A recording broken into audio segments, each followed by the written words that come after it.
So we're here to record various drum kits for a Toontrack project that are all jazz related. I think it's way better than I could have ever imagined.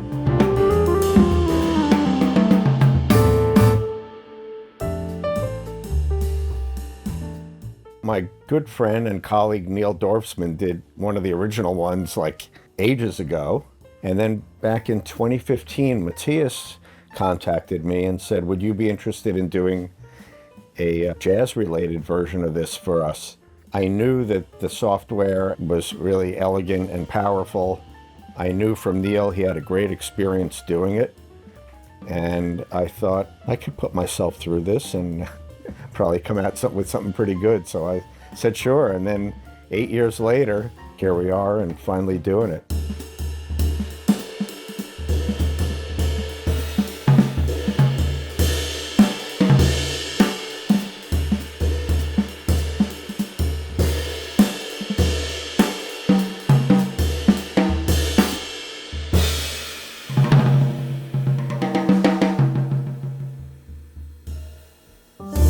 From the age of like 5 or so, I was fascinated with tape recorders.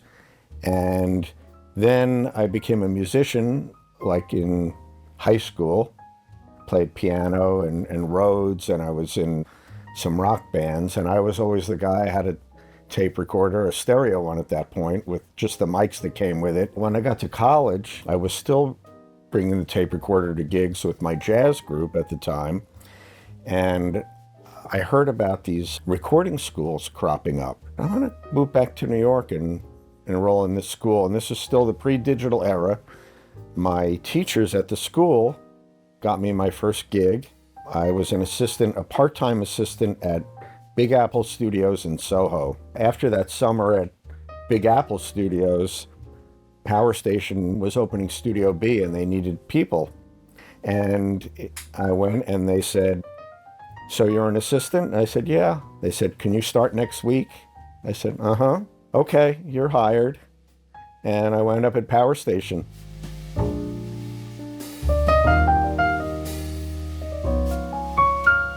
But when you're starting out, you do what's assigned to you. So when I started out here, it was the disco era. So I'd constantly be setting up for horn sections. But who was in the horn section? It was Michael Brecker, and it was Randy Brecker, it was Lou Soloff, it was John Faddis, it was all these jazzers. And so I would always talk to these guys about jazz on the breaks, and they thought, oh, this is interesting, because no one else was interested in that. And then Mike Maneri, Mike Brecker, and drummer Peter Erskine were starting a group called Steps Ahead. And they came up to me and they said, we kind of know you don't have a lot of experience, but we know how much you like our music, and we think you can do a good job recording our record. So I did that first Steps Ahead record and kind of got a little noticed for that. But then I did the second Steps Ahead record called Modern Times, and people started to notice it. And then calls were coming in. People wanted to come to Power Station and record jazz and specifically requested me.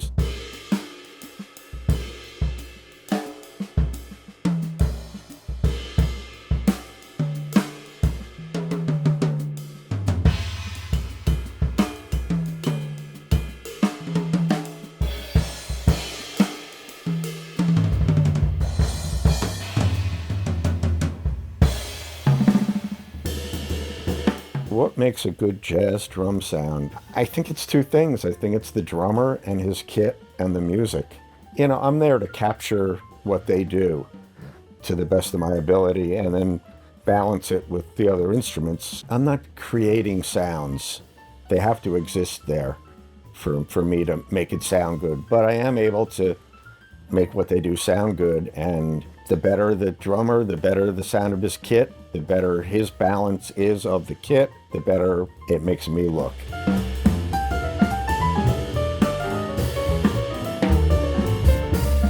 So I'm doing what I would do on a normal session. We record the drum set before we record any samples as Norman is playing it. First of all, we want to know if the kit sounds good and that all the elements of it do and that it works together.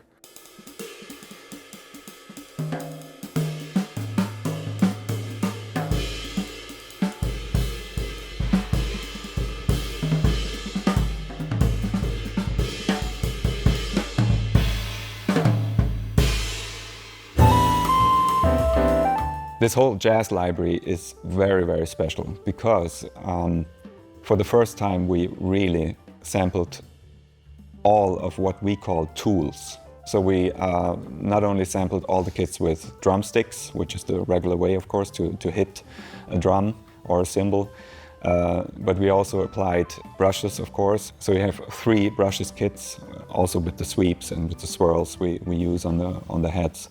We used hot rods as well, which is a different type of stick, also like a wooden stick, which gives a softer sound to the drum, which is very interesting. We used mallets, of course, which is also commonly used in jazz on the drums.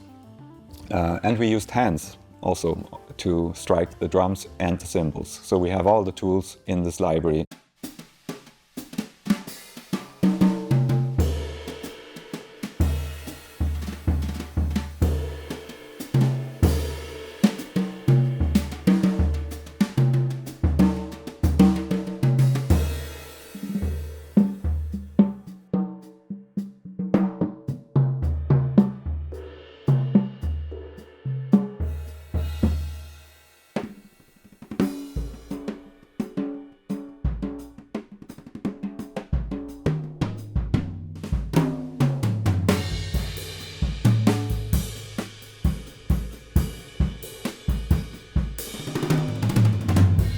All of these individual instruments require certain techniques how to hit them and how to play them. This is what we call articulations. We also use different tools to do that. Of course, we use drumsticks in different types. And whatever stick we use, every instrument has a certain and a unique set of articulations you can play on them. For example, we would play the snare drum dead center, really in the center of the drum, and then we would move the stick a little bit off center and also hit the drum really close to the edge, which gives completely different sounds. We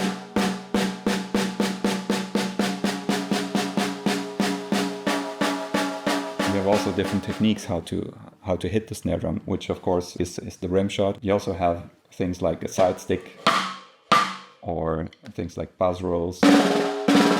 So we try to really capture everything you can actually do on each of these individual instruments.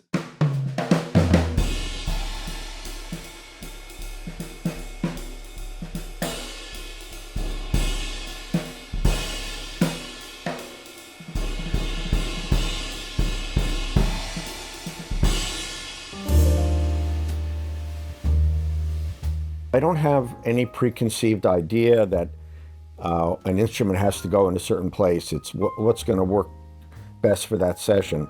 Of course, we don't have other musicians on the Toontrack recording, so we said, well, let's try the different spaces and what are the most magical spaces in Studio C and then in Studio A. In Studio C, the 2 places where drums would normally go, one would be the rhythm room, which everybody's calling the Motown room because that's what Tony Bon Jovi called it when he redesigned it. And then the main live room, which in Studio C is kind of like a warmer, smaller but warmer version than we have in Studio A.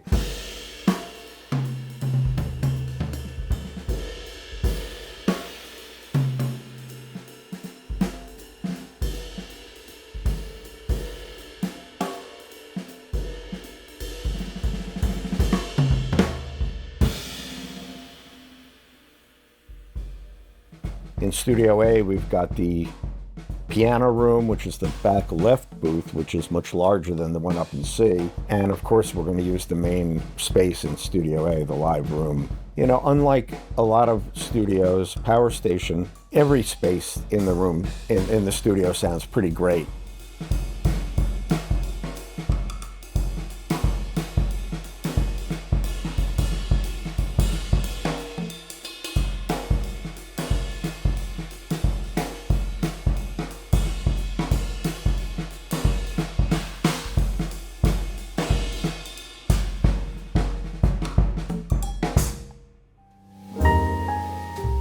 I was surprised how well it translated into that original sound that I got when he was actually playing the drums. The relationships held up. If I heard that, I don't think I would guess that I recorded it. It sounds better than what I do.